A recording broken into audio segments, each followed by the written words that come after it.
afternoon. Oh, I do know how to use a microphone. All right. Thank you all for coming. We're thrilled to see such a good turnout today. We really appreciate everyone coming out to hear what we have to talk about today. I want to give a special thanks to the R Street Institute and Tech Freedom for putting this panel together. This panel promises to be very lively, answer a lot of questions, have a lot of good discussion and conversation among panelists. My name is Stacy Rumenap, and I am the president of Stop Child Predators. I will serve as today's moderator. And before I turn it over to our panelists, I just want to give you 2 minutes to sort of frame the issue of how we got to where we are today. And then I really want you to be able to hear from our experts to get into the substance of what we're trying to do. Anyone who has read a newspaper of late, everyone who's up on Capitol Hill, you've seen letters appear, you sort of have two sides to this issue. You have tech companies and free speech advocates who consider Section 230 of the Communications Decency Act to be absolutely necessary in order for the internet economy to flourish. The 1996 law gives website owners broad immunity for content submitted by users. And advocates of Section 230 really have 4 key arguments that we'll get into today. But very briefly, it allows websites to host a wide variety of user-generated content without worrying about getting sued. They argue that Congress amended sex trafficking laws just 2 years ago that allows the feds to prosecute sites that host ads for sex with children, and that we should allow this law to take effect and see what happens out of this law before we rush through any other changes. They're worried that shutting down high-profile sites will simply push advertisements underground, where they'll be harder for law enforcement to track. That's something we'll be tackling today. And that if you create an exception for child exploitation, the worry is that we could open up a wide range of websites to frivolous litigation, something that no one wants to do. On the other side, however, you have the critics. You have primarily child victims advocates. You have survivors themselves. And they're arguing that certain websites like Backpage, which we will get into today, are simply facilitating and profiting from the sexual exploitation of children. They're worried that Section 230 leaves victims and law enforcement with no real way to go after these criminals. And they point out that technology has changed drastically since the mid-1990s when these laws, when 230 was passed, that the laws have changed, or that the industry has changed, that the internet has changed so much that just simply more needs to be done to combat the ever-growing problem of sex trafficking. And so today, what we want to do is we really want to look at the legislation that looks at reforms at Section 230. We know in Section 230 that we're talking about allowing state prosecutions and civil lawsuits against websites that host ads for sex with children. And there is a bill before Congress right now. Many of you have probably seen the bill. It has bipartisan support in both the House and Senate. There are 28 co-sponsors in the Senate. There are over 100 co-sponsors in the House. Just this week, tech company Oracle came out in support of the legislation. You've probably seen some of the letters that state AGs in 50 states are also supporting the legislation. So what we want to be able to do today is frame this issue. Frame how did we get here? How did we get to this point? What are the reforms currently on the table? And what else might we not be considering, but might be an alternative to really getting at the heart of the problem? So I want to turn it over first to Professor Kosef. At the far end of the table here. Professor Kosef, you're a law professor at the U.S. Naval Academy. You have written extensively on Section 230. You have a book coming out next year on the topic. Can you walk us through in just a couple of minutes, how does Section 230 work? Sure, happy to. And before I start, I just have to give the disclaimer that the views that I state today are of my own, not the Defense Department, the Navy, Naval Academy, anyone else, just mine. So I'm really excited to be here and talk about 230. Any of my students, my friends, my 3-year-old daughter know that I could talk for weeks and weeks about Section 230. I'll keep it to a few minutes and just explain the history of it. So to understand 230, you really have to understand the First Amendment protections that are provided to distributors of content that are created by other publishers, and those go back to the 1950s, way before the internet. And the basic rule there is if you distribute someone else's content, you can't be held liable for it unless you know or should have known about the illegality. And that's what the rule has been under the First Amendment. Worked pretty well for bookstores, other sort of newsstands, that sort of thing for 3-4 decades. Until the early 90s when Prodigy, CompuServe, America Online started connecting people to content created by others, including their users or other content providers. And this weird rule emerged from the state and federal district courts that if you take no steps whatsoever to moderate the content, then you get those First Amendment protections. But if you set user standards, if you start deleting certain content, then you're treated as the publisher and you're held liable regardless of whether you do it. Kind of an odd outcome because it's punishing the companies that try to prevent bad material from being available to their users, but that's what Congress was looking at in the mid-90s when they passed Section 230 of the Communications Decency Act. What that law says, and I'll focus today, and I think the focus really here is on Section C1 of Section 230. It's 26 words. No provider or user of an interactive computer service shall be treated as the publisher or speaker of any information provided by another information content provider. So, kind of, there are a lot of ways to interpret that. The courts in the first few years after it interpret it pretty much as broadly as possible.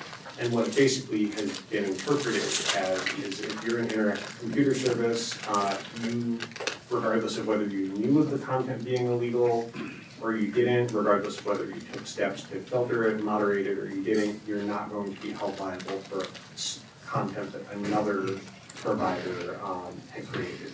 So, as was mentioned, I've spent probably about 2 years researching and writing a book about 230, and I've interviewed dozens of litigants, judges, lawyers, and members who sponsored and wrote the bill.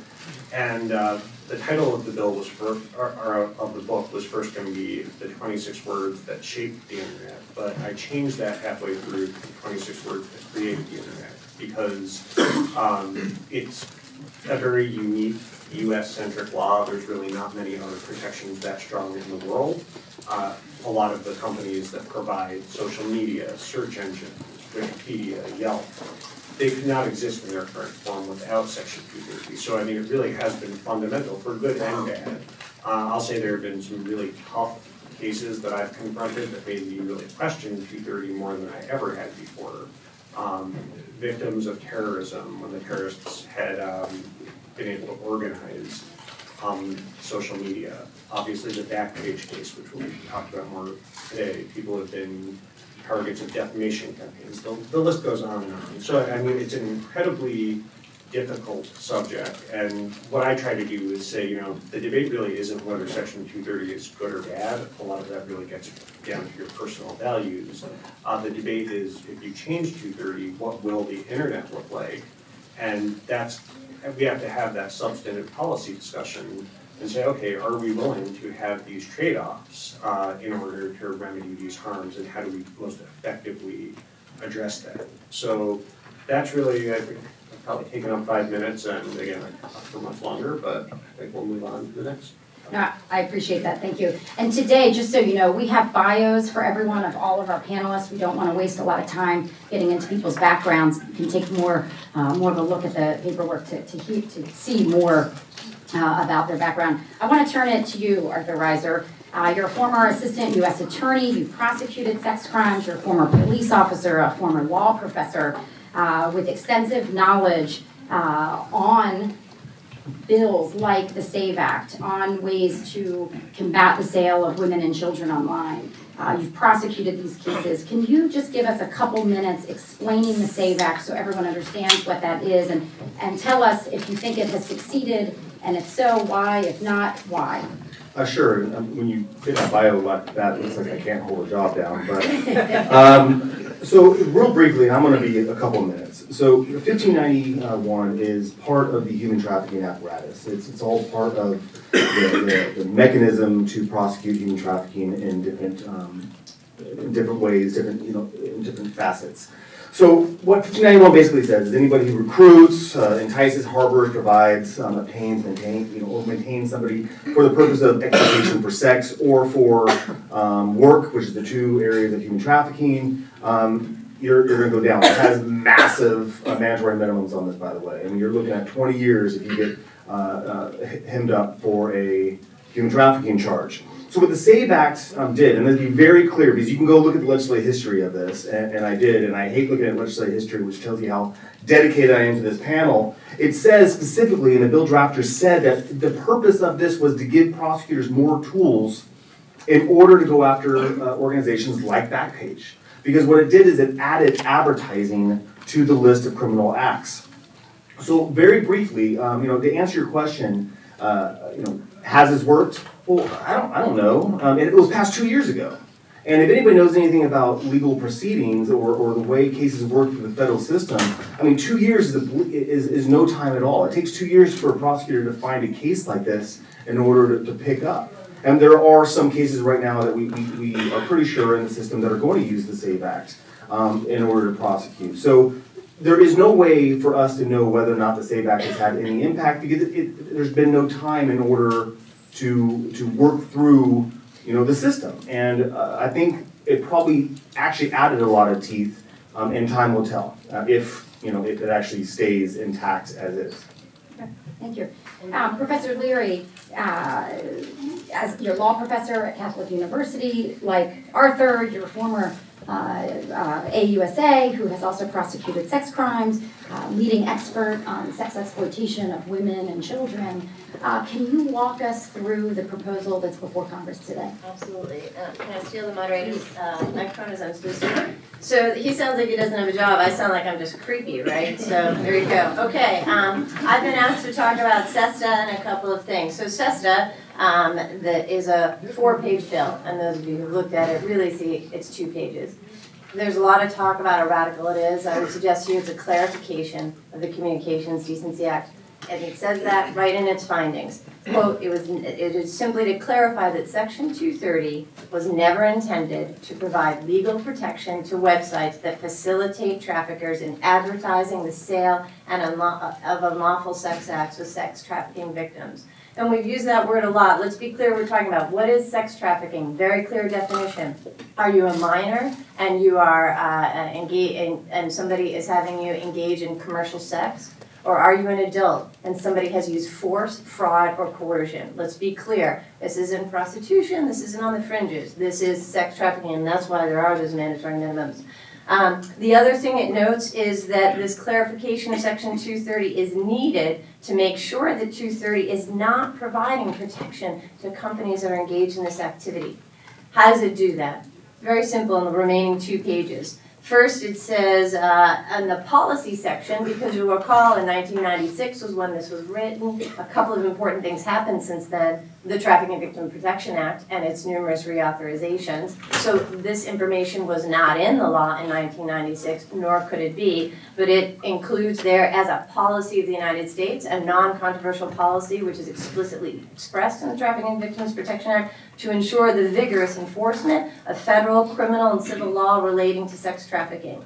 And then it adds, and then it goes to Section 230C, the immunity provision. It is untouched. There's not a word that changes in 230C.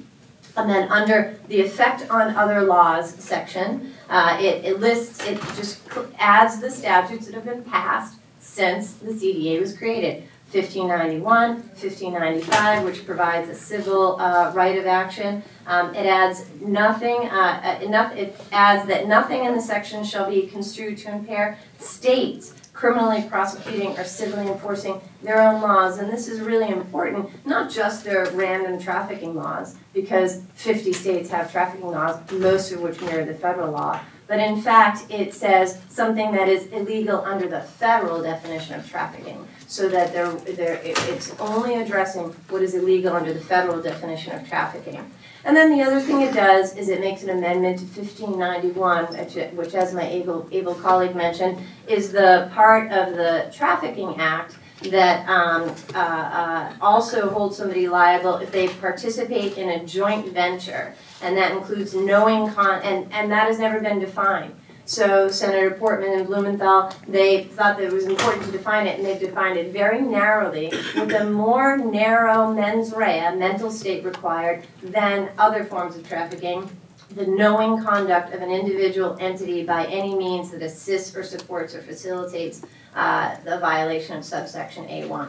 So I would argue to you that very clearly when the CDA was passed, it was an intent to create limited liability, not absolute liability.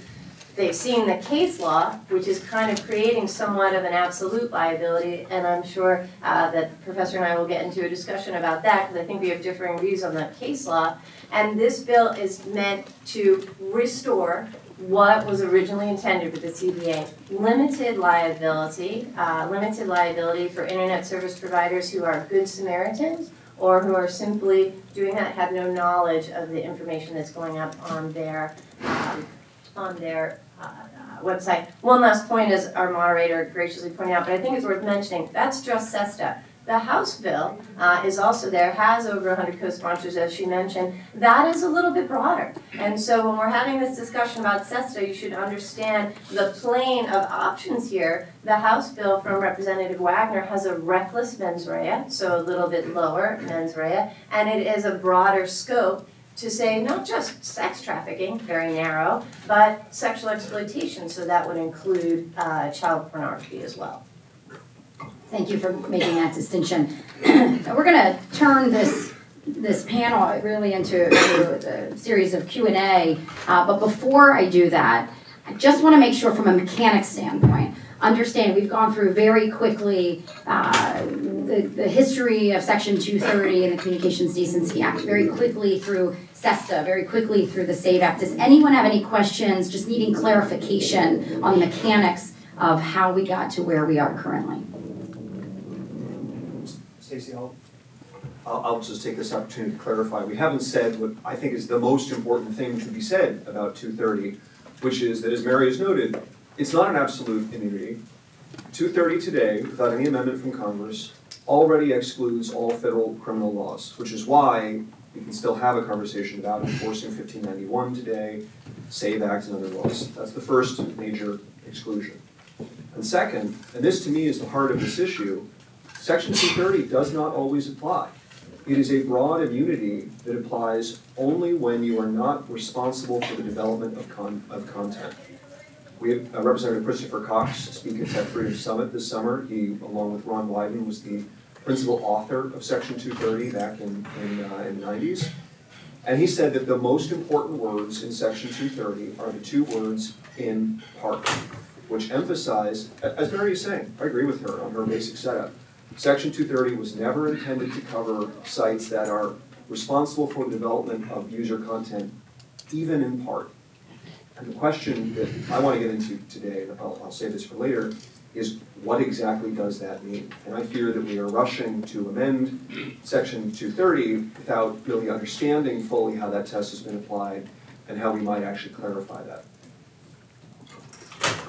Yes. Can we go back to what you said about limited liability for ISPs who have no knowledge about what's being put on their websites? Well, I think it's the point I think that was just made, okay? So the liability deals with Good Samaritan. So speaking to the Prodigy case, the statute says, well, if you're a Good Samaritan, if you're trying to block things, you have immunity for that, speaking directly to the case. But then it also said, and drawing to the distinction that Jeff made earlier, that if you are not creating the content, you're not going to be held responsible for third-party content up on your platform. Yeah, let me put it this way, because this is an important point. People get confused about it. So there's two different questions here. One is, does 230 apply? And then if it does, what are you immune from? There are two, actually three, but there are two principal immunities that we're talking about. One says you can't be treated as a publisher of content provided by other speakers. And the second says, if you take action in good faith to take content down, that doesn't make you liable. Those are two different immunities. They work in different ways. So that's the question of what does the immunity cover? What I'm saying is there is a more fundamental question of, are you covered at all? And if you cross that line for becoming responsible for development of content in part, you are not covered at all, which means that not only can a federal criminal lawsuit be brought against you, because that can be brought against you even if the immunity does apply, but the states can bring criminal lawsuits against you, and civil plaintiffs can bring lawsuits against you. Right? This is just critical to understand because it makes Mary's point. Congress never intended 230 to be an absolute shield. If it's been applied that way, or if people think it has been, we should talk about that test of whether 230 is being applied overly broadly and try to understand why and what could be done about that. And just building on that, I would add, I recently wrote an article looking at the past year, or actually the past year starting from last year, so it was 2016-17, of 230 cases. And I'll say that the courts increasingly have become more skeptical about whether, again, about websites' 230 immunity defenses if they did contribute to the development of the content. Basically, it's much harder to raise the 230 defense now than 10 years ago. That's just looking at the numbers and looking at how courts are ruling now, and that's just been a gradual drift, starting with a case in 2008. The Ninth Circuit decided against a roommate matching service that basically asked questions that were required of users, and those questions could allow them to violate federal and state fair housing laws. And the Ninth Circuit said, this is basically requiring people to violate these laws. We're not going to give you immunity for that. And although that hasn't caused the total collapse of 230, that really was a watermark for it. And particularly because it was in the Ninth Circuit where a large number of tech companies have been based, that's had a really big impact. Thank you, everyone. So Elizabeth Nolan Brown, I want to bring you into this discussion. You're a journalist. You have investigated cases like Backpage. A lot of people sort of in the social circles and media and social websites talk about this problem just being a Backpage problem. You've investigated Backpage. You've written about sex trafficking. You've looked a lot at SESTA. Are there unintended consequences? What can you add to this discussion? How Backpage falls into this, and what about the unintended consequences? As she said, I write about these issues both from, I cover, court cases and federal policy, state policy related to them, but I also cover how these prosecutions play out in practice and who gets prosecuted and how those end up working out. So I think first, I just really want to start by making sure everyone knows how Backpage works. Because if you hear people just talk about it in the media sometimes or in Congress, it seems like they are, that they are knowingly advertising children for sex. That's pretty much what you hear. It is Craigslist is probably a more common example that a lot of people know, but it works just like Craigslist. It's a user-generated classified advertising site. So anyone can sign up for an account with just their email address or their name. They don't have to provide their identification, and then they can post an ad. Like Craigslist and similar classified sites, Backpage does not manually review all of the ads. It has set up different practices that have changed throughout the years in order to filter out certain content. And it also has a report button where people can report ads if they think that there's something, that they're breaking their terms of services, which bar illegal content, which obviously bar the posting of minors for any sort of adult work. Their section is for escorts. Some of the sex work they post for is very legal, like strippers, and some of it is illegal, like prostitution. But they don't allow people to directly say that they're advertising prostitution. And if anyone reports that, then they will delete the ad. And if someone reports it as having someone that's a minor in there, then that'll trigger different processes. Some of which they used to report it to the National Center for Missing and Exploited Children, report it to local law enforcement, and things like that. A lot of sex workers, when I say sex workers, I mean people who are, choosing to do this, who are willingly choosing to be involved in adult work or prostitution. And a lot of sex workers will post ads themselves on Backpage, and it's a very valuable tool because it allows them a very easy and convenient way to reach out to clients without having to go out and stand out on street corners, without having to have some sort of pimp or manager or madam that does this for them. It's allowed adult sex workers a lot of independence to have more control over how they advertise, how they screen clients, and to take more control of their work for themselves. So, sex workers say that it's a really valuable tool. It's invaluable for their safety, especially. Imagine the difference between being able to email with someone or text with them before you decide if you're going to meet them, rather than just get into their car. So that's sort of, just so we're clear, that's how Backpage works. And there is no evidence that Backpage is involved in content creation, because as it's important, as he just mentioned, if Backpage was found to be involved in content creation, then Section 230 wouldn't even apply. There have been multiple, dozens of court cases. There's been a 1.5-year long congressional panel, and none of them were ever able to find evidence that Backpage directly is involved in content creation. So I think that's also an important thing to bring up. And also, when we talked about the law that bans sex trafficking, it bans the trafficking of someone by force, fraud, or coercion if they are an adult. If they are a minor, it doesn't matter if there's any force, fraud, or coercion involved. And there doesn't even have to be, the minor could have put the ad up themselves, the minor could be doing this 100% willingly. There doesn't even have to be a pimp or a trafficker for them to be defined as a sex trafficking victim.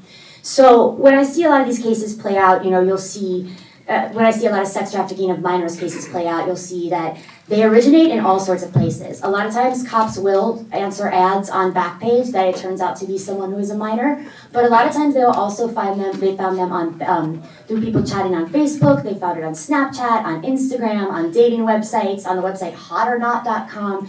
So this is the kind of activity that takes place on all of these sites. And if Backpage was, is able to be held accountable for, without Section 230 for this sort of activity, then all of those sites would be equally able to be held responsible, both in terms of criminal charges and in terms of people suing. And when you think about the fact that both, there doesn't have to be any force, fraud, or coercion, there doesn't have to be any pimp, a 17-year-old could post an ad for themselves somewhere or meet someone on Facebook, and if they went through with the Commercial Sex Act, then they would have a claim to turn around and sue that website. The same thing being, a lot of times there are not even any victims at all in sex trafficking of minors cases. Something like the Shared Hope International, which is a big anti-trafficking org, did a study, and something like 66% in the jurisdiction they looked at of trafficking of minors cases where the cops just put up an ad, pretended to be a minor, and someone responded to it, and when they got there, they arrested them. So the cops could even just go undercover on any website that they wanted to, and then if someone responded to that ad and met up with them, then that site could also be, theoretically this is obviously not played out yet, but these are some of the fears that people have with regard to how widespread this would be, which goes way further than sort of these, when we look at it, it sounds really good, like yes, let's stop people from advertising minors for sex, and of course everyone wants that, including the people at Backpage, because they are not moral monsters at one, but two, because they don't want to be held legally liable. So, you see, I think that's it. Let me stop you there. Tanya, Bianami, I want you to jump into this. You're an advocate. You work directly with victims of trafficking. I imagine that you take issue with some of the things that Elizabeth has just said. Okay, so does this work? Okay, thanks. Good afternoon, everybody. Thanks so much for coming. First, I wanted to answer your question, Stacy, which is how did we get here? And I would say that we, as the collective women's rights groups and anti-trafficking groups here and around the world would say we've been here for a very, very long time. The fact that it's happening on the internet is just because the internet exploded. And I'll give you a story. I'm one of the founding board members of Equality Now, an international human rights organization that works on all forms of violence against women and girls. And it was in 1995 that Business Week came out with an article saying that there were 25 sex store operators in the United States. 25. This was in mid-90s, probably before the CDA. So we focused on one sex tour operator called Big Apple Oriental Tours. It was in Queens. I'm from New York. It was a sort of a low-hanging fruit. And because sex trafficking is such a complex scourge and human rights violation, what we thought we could do as a tiny organization is really focus on who are the men who go on these trips to the Philippines, Cambodia, Brazil to have all this sea, sex, and sun they can have using the bodies of the most exploited and vulnerable people in the world. So fast forward now to 2017, and the sex trade has exploded thanks to the internet. Now, anybody could be a sex tour operator, and by the way, sex tourism is a form of sex trafficking. You can be in your pajamas at 2 o'clock in the morning, you just hook up with a local pimp in the Dominican Republic or anywhere else, and you rent a house, and you have guarantees of women being younger than 21, you have their pictures, etc. So the issue with Backpage, and I'll give you another story, is that many of you in this room probably don't remember a time when women's rights weren't considered human rights, but it's actually a phrase that was coined in 1993 at a UN conference. So it's still very recent, and in that framework, Gloria Steinem gave she coined this beautiful phrase that said, if bad things happen to men, it's political, but if they happen to women, it's cultural. And in this instance, I would say, if it happens to women and girls, it's free speech. So if you can imagine what is happening on Backpage, and I have many colleagues in this room who can vouch as much as I can that there is not one trafficking victim, especially the younger ones or survivors, who have not been sold on Backpage, who have not had a third-party exploiter, whether it was their boyfriend, their pimp, their trafficker, with a gun to their heads, or use other forms of coercion that says that would lead them to refresh. I just went on Backpage last night in preparation for this because, as you know, they shut down their adult services section, and now you can find the ads under women seeking men. And, contrary to Elizabeth's contention, it's clear that there's trafficking. You'll have new cherry on the block. Now, we know that new cherry means that it's a child that is being trafficked.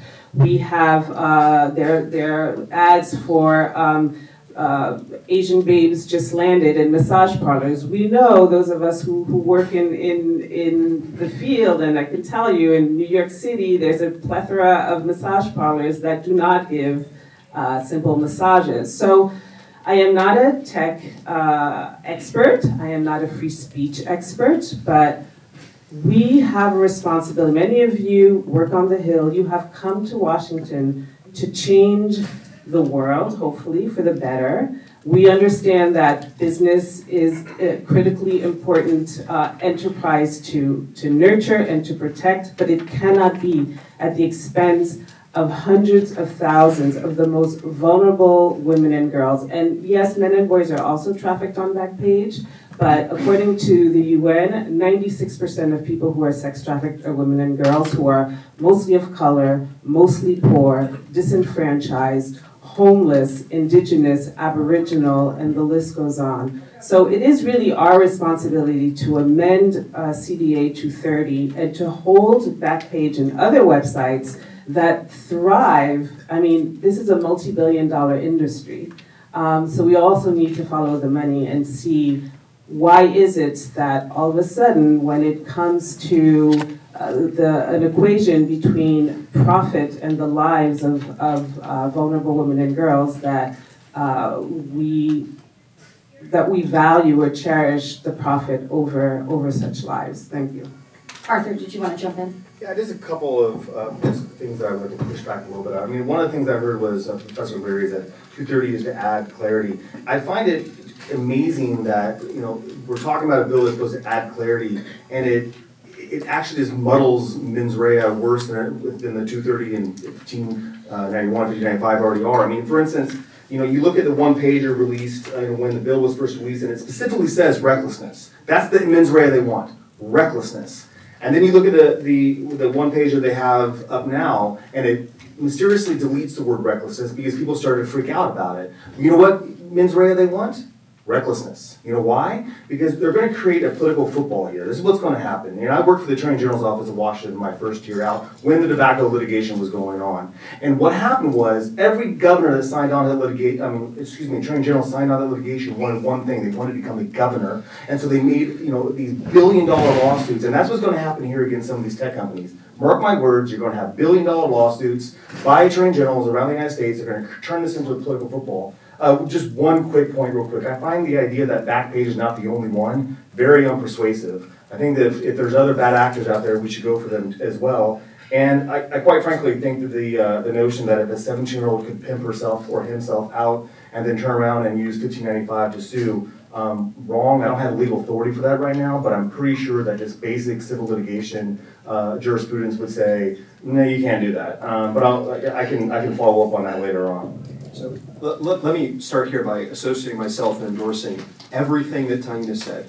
I agree completely. This is a horrible problem. We have an absolute responsibility to do something about it. And let me disassociate myself from everything that Liz said. Frankly, I'm shocked.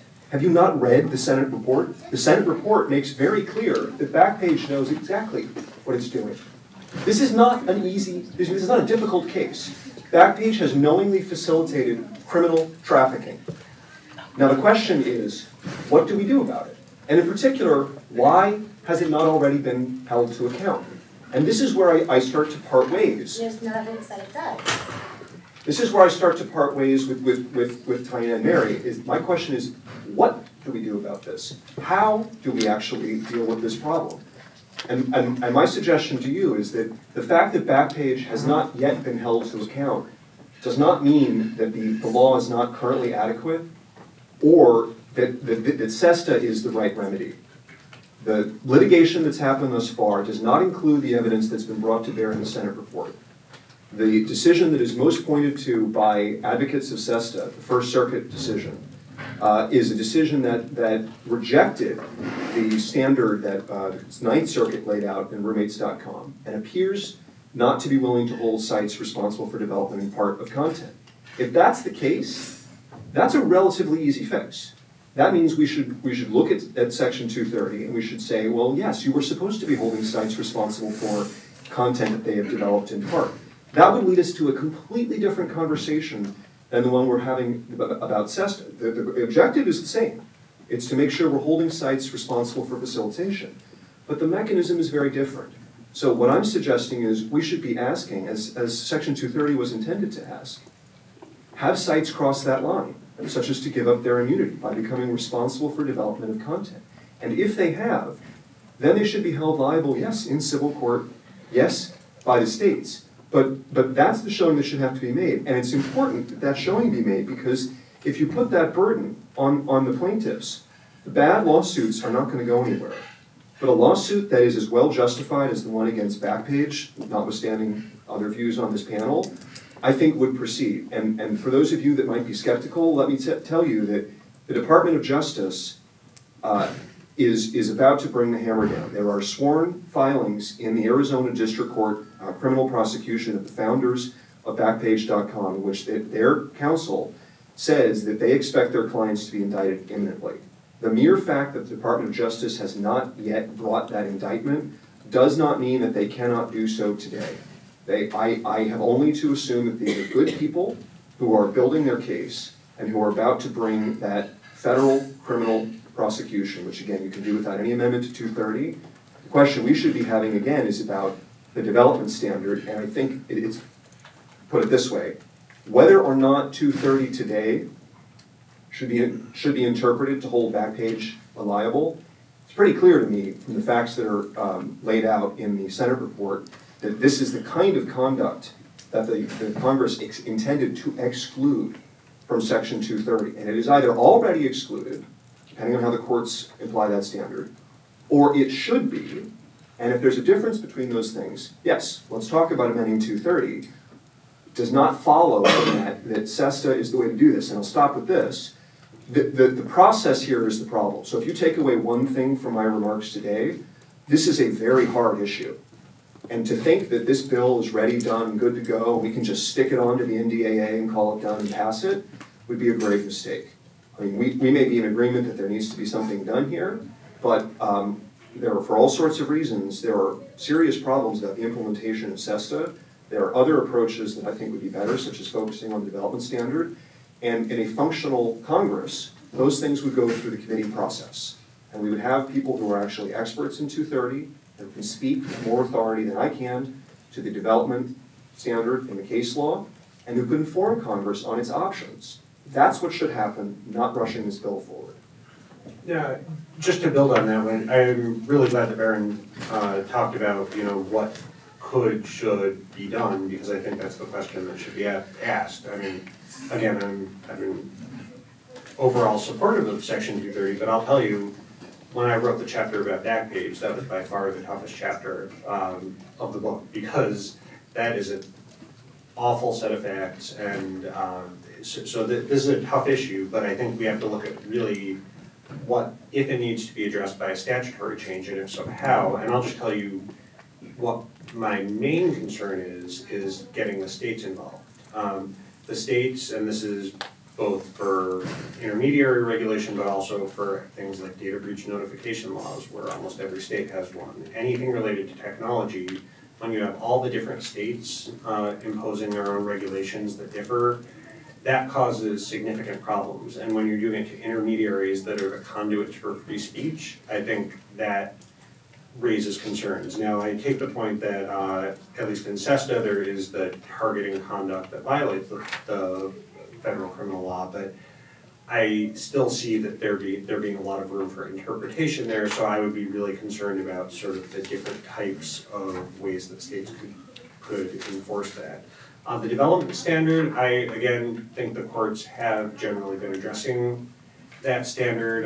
There is some difference among the circuits, but when you step back overall, I would be concerned about making a broad statement that would really further abrogate Section 230 immunity for sites like social media, for consumer review sites. If Yelp requires people to select 1 to 5 stars, is that developing content? So I mean, that I think we just have to be cautious with any changes to 230 in the statutory text and really take a look at both the positive and negative effects.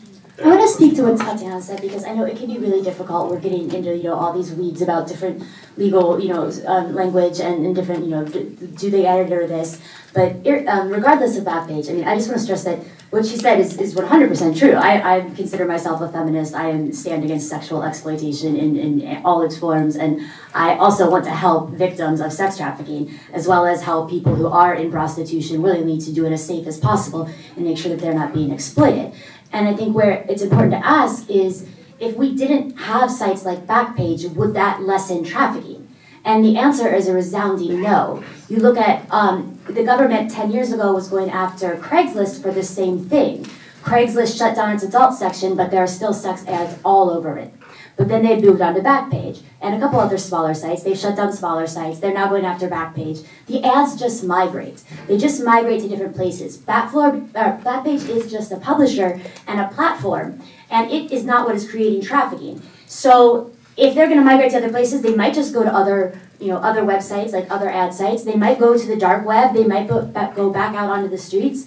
But all of those things are going to make it more difficult for cops to find them, and more difficult for them to save victims. And I think that's what's the true travesty here too, is that we spend so much time, and it's not just with Section 230, it's in the way that we prosecute sex trafficking in general, but you'll see, they'll prosecute sex workers who drive other sex workers to their things because they're aiding and abetting. You see the cops doing these things where there are no victims. You see us really focusing on the advertising sites. All of this is time and money that is wasted, not actually catching people who are out there exploiting people and not actively doing that. Okay, So I think it's a missed opportunity to actually help. Mary, Arthur, do you want to jump in? Do we have an enforcement problem? Thank you, yeah, we do. I would like to, first of all, thank Baron for his comments, and I would suggest that we talk about what is and not what might be. What is not a reckless standard, where SESTA is a knowing standard, which I teach criminal law is the second highest mens rea in all of criminal law. That's what it is, okay? Not a bill about prostitution. The word prostitution is not in SESTA. This is a bill about sex trafficking. There may be other great policy matters about how do we prosecute this. Not this panel, not what you all gave up an hour of your day for, right? So let's speak quickly to the enforcement situation. And this is a place where Baron and I differ. The argument is essentially that the federal government's just not enforcing the laws. We have the laws in the books. And this really ignores a legal reality, and it ignores the reality on the ground. Here is this. If this were 1997, That would be a pretty compelling, and let's say the TVPA was in existence, that would be a kind of compelling argument, I think. But what happened? After 1996, we have all of these cases generated giving the CDA broad immunity. And so then we move up. Now we've got cases that are pretty confused. So we have a body of law under the CDA, which is the gateway to get to the cases, because the CDA is immunity. What does immunity mean? You can't get in the courthouse door to prosecute and or litigate these trafficking claims. So this body of law exists. So where are we today? Here's where we are. You're a prosecutor, federal or not, with limited resources. Are you going to proceed on a criminal charge, or are you going to proceed with a civil case with this body of law which has said to you pretty much you're not going to win, notwithstanding the text of the CDA, which needs to be clarified? Or are you going to handle the 300 trafficking cases that are on your desk right now with live victims? You're probably going to do the former, and I think that that's important. And then secondly, in case that the prosecutors and the litigators being confused isn't clear, the courts aren't clear. More recently, courts have expressed this, and I'm going to give you 2 quotes. A case from just a few weeks ago out in California that is trying to criminally prosecute the people from Backpage. Quote, if and until Congress sees fit to amend the immunity law, the broad reach of Section 230 of the CDA even applies to those alleged to support exploitation of others by human trafficking.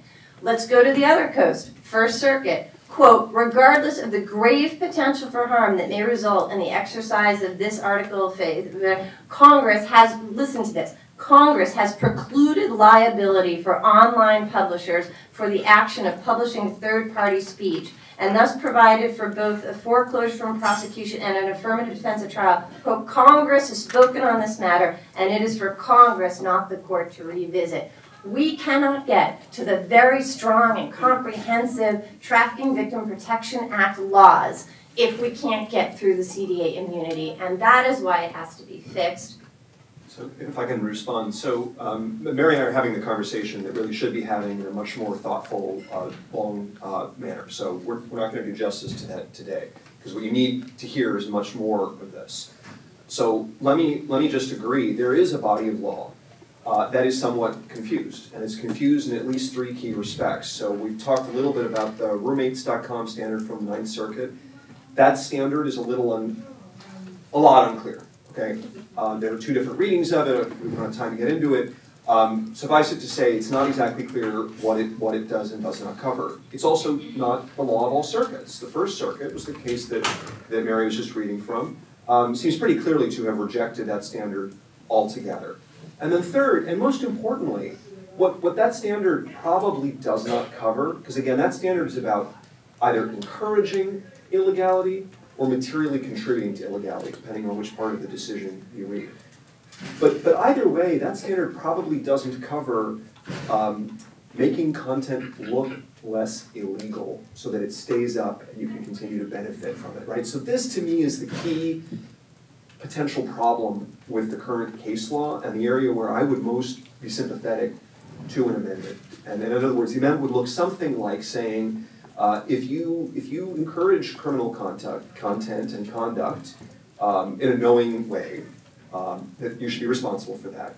And then second, and you have to be really careful how you craft this, because if you don't, you have huge problems. But if you do what Backpage is pretty clearly demonstrated to have done, where you say, yeah, this is 3/4 of our revenue, so let's make sure it stays up by systematically removing words that would otherwise cause law enforcement to take this content down, to find the people responsible for it and go after them. So let's just edit that content so that it looks less illegal but not take it down. If that's what you're doing, I think Section 230's immunity should not apply to you. And again, I think that's a third dimension in which the law could use some clarification. But none of that confusion about the law today stops criminal prosecution. I cannot make this point clearly enough, because again, Section 230 already excludes all federal criminal laws. So the conversation that I was just having a moment ago about how you clarify that standard is really about when you open the courthouse door to civil plaintiffs and to state criminal prosecution. And I'm open to doing that through that mechanism, but the conversation about is the federal government prosecuting the law today? I don't know, okay? There's no way for any of us on the outside to know whether DOJ is diligently building its case and is about to bring the hammer down, whether they have been systematically under-prosecuting in this area. But if they have been under-prosecuting in this area, it's not because of this body of law, because this body of law is about whether 230 standard immunity applies. And again, that doesn't have anything to do with whether the federal government can bring a criminal prosecution. So if Mary's right, and the incentives are off here, we need to have a longer conversation about why, making this a priority, and making sure that law enforcement has resources. And just to briefly add to what Barrett said, when I was researching and talking with a lot of people involved with drafting and sponsoring the law, that choice to specifically just exclude federal criminal law was very, very intentional. They recognized the inherent national and global nature of the internet. So that wasn't just sort of some typographical error. They kind of anticipated, maybe not this, but they anticipated we want the federal criminal system to be able to address this, not the states. Tina, do you have something you want to add? Yeah, I just had a question for Baron, and moving away from Backpage, we have been looking at what is known as sugar dating websites, right? I don't know if anybody knows what sugar dating, everybody knows what sugar dating websites are. Very, very young women, mostly in college, although you also have women who may have been trafficked or are in the sex trade, go on these websites. The one that I'm thinking of in particular is called Seeking Arrangement, and they match these young sugar babies with sugar daddies who are older men with privilege and money and access. Okay, so it is clear from, and in this particular website, it is clear that the publisher, the owner, is involved not just posting the matchmaking, but also involved in facilitating the exchange of sex for money by organizing dinners or by guaranteeing the top 5 sugar babies for a sugar daddy if you spend a table at X amount of money. So we have been desperately trying to get the attention, and again, I'm from New York, of New York State law enforcement, who says we cannot do anything because of the CDA, right? So here we believe that the Mann Act is being violated because they guarantee trips to ski trips in Colorado, et cetera. They're violating state prostitution laws, and yet the Manhattan District Attorney says it's just too complicated with the CDA, we're not looking at it. So Baron, as you go to answer this, we have 5 minutes. So answer this, offer any final comments, and we'll just quickly go down to see what I appreciate your question, because what you're putting your finger on is that there is a role for state enforcement here. And what I'm saying is, at a minimum, if we clarify how 230 is applied, that a site like that, we should have a fact-dependent inquiry that tries to carefully sort out that sort of fact pattern from the websites that we all love and enjoy, right? And if we do that right, we should be in a situation where the 230 immunity does not apply at all, so it's not even an issue. And then states can bring their Mann Act prosecutions in general. That's the conversation that I would like to have. And I'm simply saying that I think the way you do that is by understanding and clarifying and codifying how the development standard applies. Jeff, do you have any final comments you want to offer? Yeah, I mean, I would just end by saying that Section 230 is really, it's a blunt weapon. It's a blunt shield. It is basically integral to both the best and the worst of the internet that we've seen in the past 20 years. And there are a lot of legitimate criticisms of it. But I would just say that I would hope that in considering any changes to it, we would consider not just the specific cases they're addressing, but how the intermediaries would react and basically be forced to react because of any new legal obligations, and what impact that would overall have on the ability of the end users to communicate and speak freely. Arthur? I mean, I would just go back to my initial thoughts. The 2 years is not enough time to understand if the SAVE Act has worked and if it is actually going to be interpreted in a way that can remedy some of these issues. I'd also say there's a body of law out there now that can be used. When I was in the USA, I brought a massive 99 a defendant, human trafficking case, and 14 of the defendants were Johns, people that slept with the trafficked victims under conspiracy theory. And I think that you're looking at some of the things against Backpage now, that they let people know what the algorithm was. So instead of saying, young cherry, they would change. They let people know exactly what the algorithms were. So advertisers, bad actors could change that. And if that's true, I mean, I would have, as an AUSA, I have no problem bringing a conspiracy statute for them as actual human traffickers, which, by the way, carries the man-men. And that's why I would say that I'm not, opposed to, 230 reform as a general rule, but I think that, there's a lot of collateral damage out there that if we're not careful, and I do think the mens rea as the new SESTA has been drafted is really confusing. I mean, I was a law professor too, and I still don't fully understand what they're trying to do. I have to read between the lines. Tanya, did you have anything you wanted to add? Again, I think yes, we want to have clear law, but we absolutely do need an amendment to the CDA, because the CDA is as Mary said, it is really a shield that is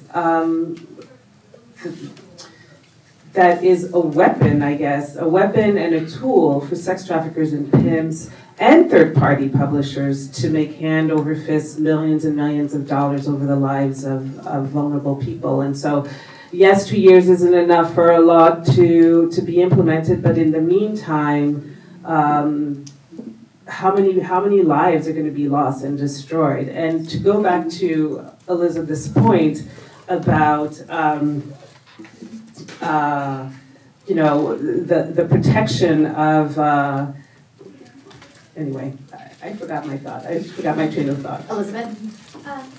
Yeah, I think it's really important what she was saying about seeking arrangement, because that shows you where this is already going. Not about saving sex trafficked children, but about prosecuting people for general prostitution, consensual adult prostitution, or even prosecuting people who are maybe having dinner for sex and a little too transactional in their dating lives. So I think that shows how this isn't about stopping sexual exploitation. It is about expanding liability for all sorts of consensual adult content and expanding internet platforms' liability, and it is not going to actually help save sex trafficking victims. So wait, hold on, I remember now. The one thing, we talk about billions of dollars, but what we haven't really talked about, and you mentioned it a little bit, is the whole issue of demand, right? So all of the multi-million-dollar profits that we are seeing comes from one source, and that is sex buyers.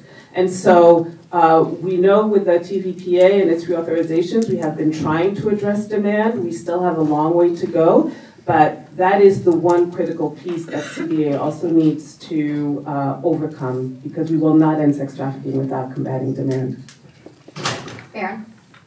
So I'm going on a decade in the world of tech policy, and this is the most difficult, heart-wrenching issue that I've ever had to work on. This is not something that can be rushed through. This needs to be thought through very carefully, because there is a very deep problem here. And I will just close by saying that we're talking about sex trafficking today. We will be right here in this room next year talking about countering violent extremism.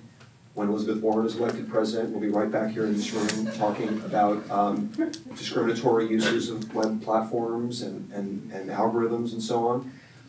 We cannot keep revisiting Section 230 and adding a little amendment here and a little amendment there for this purpose and that purpose. The law needs to stand as to do what Congress intended it to do originally, which is on the one hand to protect online platforms so that we can all use and enjoy them, while on the other hand, excluding sites that are truly bad actors. So we need to have a conversation about a generalizable fix that begins with understanding what the case law is today and where there is room for clarification and how to do that. And I've already laid out for you in a nutshell, I think the way that Congress should be approaching this.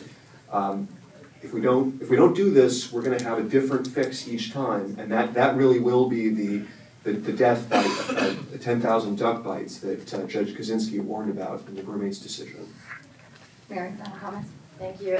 First of all, I want to thank our hosts for trying to have a thoughtful conversation, and I appreciate that, and I appreciate all of you giving up your time. These are important issues, all of these issues that have been raised, and I know, let me speak to the panel because I have the microphone. I know we're appreciative of your attention. The last point I wanted to make really touched on a few things that were raised about time and states' rights.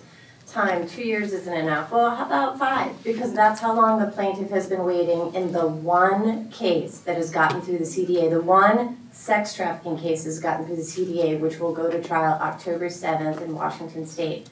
One case. Okay, the CDA is an obstacle. One case. She's waited 5 years of litigation. The trafficking was before then.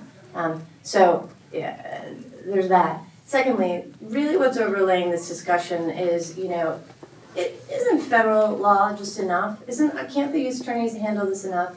There are essentially 2 reasons why that's not true. There are more, but I only got time for 2, okay? First one is size. As was pointed out, the human trafficking writ large is one of the largest criminal enterprises in the country. There's billions of dollars. There are, if you look at the National Center for Missing and Exploited Children, in a 5-year period had an over 800% increase in child sex trafficking cases. They attribute over 80% of their cases are tied to being online. My Life, My Choice, 50% of their human trafficking cases involve being online. This is a massive criminal enterprise that crosses state lines. We got an 800% rise in tips about cases, not actual cases of sex trafficking, just to be clear. Let her talk. That's an important point. Okay. Go on. May I go on, Ms. Moderator? Because you're the moderator, right? I was gonna say, if everyone wants to continue 1 more minute, we can take that. I just am conscious of people's time and needing to get back to your offices. But if no one's running for the doors, why don't we finish your thought? Thank you, if I could finish my thought. So this is a massive problem. And to say to the feds, well, you guys take care of it, well, good luck. All right, that is too big a problem. And this is a states' rights issue.